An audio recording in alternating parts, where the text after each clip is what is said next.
प्रिय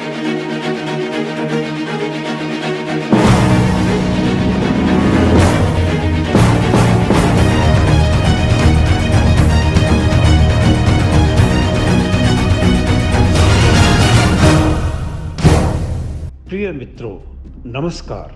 सिंहासन बतीसी के अगले अंक यानी छठे एपिसोड में आपका फिर से स्वागत है। सिंहासन बतीसी की कहानी लगातार रोचक होती जा रही है।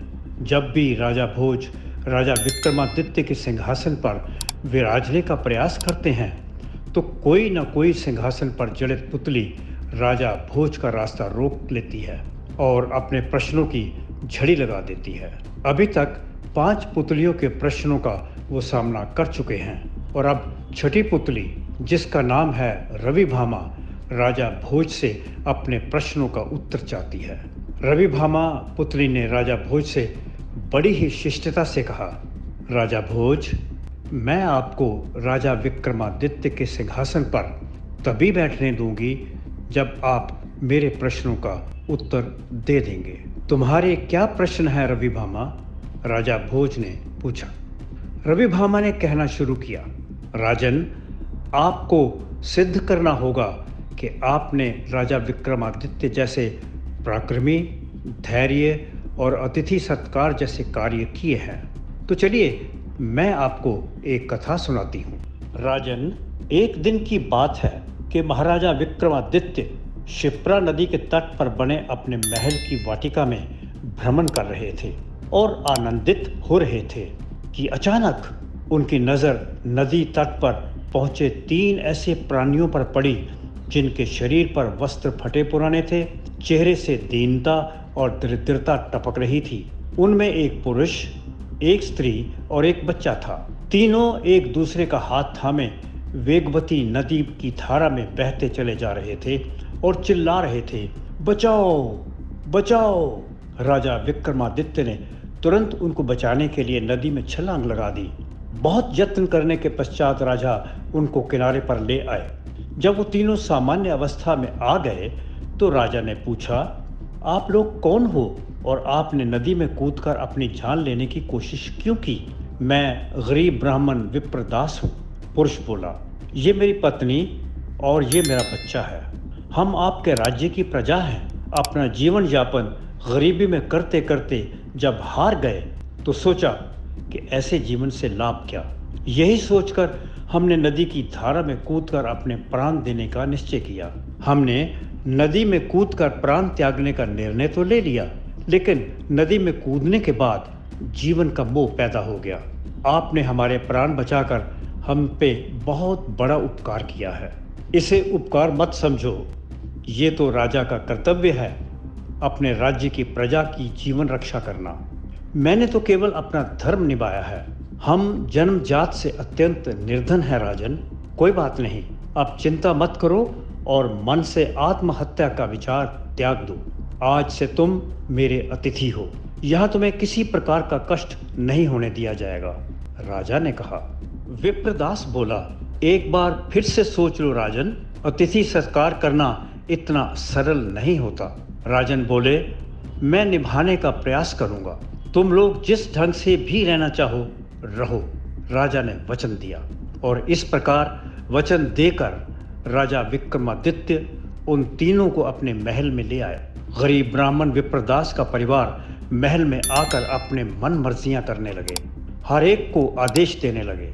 जब नौकर चाकर उनके व्यवहार से दुखी हो गए तो राजा ने स्वयं उनकी सेवा करने का निश्चय किया। चल लाओ, प्यास लगी है, ब्राह्मण चीख कर राजा से कहता। भोजन लाओ, भूख लगी है, ब्राह्मण की पत्नी कहती। और यहाँ से जूठे बर्तन तो ले जाओ, ब्राह्मण का लड़का कहता।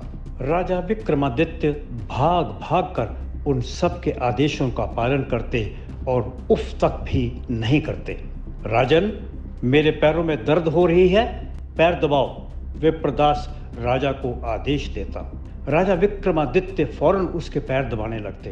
ब्राह्मण विप्रदास सो गया। राजा विक्रमादित्य उसके पास बैठे रहे, बिना उसकी आज्ञा के वहां से हटे नहीं। उनका सर चकराता रहा। एक दिन तो हद ही हो गई। विप्रदास बोला, मेरे शरीर पर लगी विष्ठा साफ की जाए। उसे नहलाया धुलाया जाए। राजा विक्रमादित्य उसके आदेशों का पालन करने जा ही रहे थे तो विप्रदास ने अपने हाथ पैर समेट लिए। उसके चेहरे पे तेज चमकने लगा और प्रकाश की किरणें फूटने लगी। उसके तन से फटे पुराने कपड़े लुप्त हो गए और उनके स्थान पर देवताओं का परिधान सज गया। उसने हर्ष से गदगद भाव में राजा को गले लगा लिया। राजा को संबोधित करते हुए उसने कहा, मैं वरुण देव हूँ। हम सही परिवार तुम्हारे अतिथि सत्कार और प्रजापालक होने की परीक्षा लेने आए थे। परीक्षा में तुम खरे उतरे। मैं वरदान देता हूँ कि तुम्हारे राज्य में कभी सूखा नहीं पड़ेगा। तुम्हारे राज्य में फसलें लहलहाएंगी, हर ओर समृद्धि ही समृद्धि वास करेगी।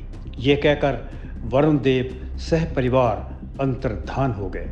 तो राजन, ये थी राजा विक्रमादित्य के बारे में एक छोटी सी कथा। इस कथा को सुनाकर पुतली ने पूछा, कहो राजा भोज, क्या आप इतने धैर्य और विश्वास के साथ किसी अतिथि का सत्कार कर सकोगे? शायद नहीं। अगर आपने ऐसा एक भी कार्य किया हो जिसमें अपने प्राणों पर खेल कर किसी गरीब प्रजा की जान बचाई हो और इतना बढ़िया अतिथि सत्कार किया हो, तो आप निश्चित ही इस सिंहासन पर बैठने के अधिकारी हो। राजा भोज के पास इनका कोई जवाब नहीं था और निराशा के चिन्ह उनके चेहरे पर साफ साफ दिखाई दे रहे थे। राजा भोज उस दिन भी सिंहासन पर बैठ नहीं सके और उदासी से भरे महल में अपने कक्ष में चले गए। प्रयास करते रहने और सफलता की कामना के साथ 7वें दिन भी राजा भोज राजा विक्रमादित्य के सिंहासन की ओर बढ़े। राजा भोज ने अभी अपना पहला कदम बढ़ाया ही था कि सिंहासन पर जड़ी 7वीं पुतली तेजी राजा भोज के सामने आ गई और रास्ता रोककर खड़ी हो गई। अब उसके आगे क्या हुआ, ये हम आपको बताएंगे अपने अगले एपिसोड में। तब तक के लिए हमें दीजिए अनुमति। जाने से पहले हमारा अनुरोध है कि आप हमारे चैनल को सब्सक्राइब करें, बेल आइकन दबाएं, लाइक करें, शेयर करें और कमेंट बॉक्स में जाकर अपनी प्रतिक्रिया ज़रूर दें। नमस्कार।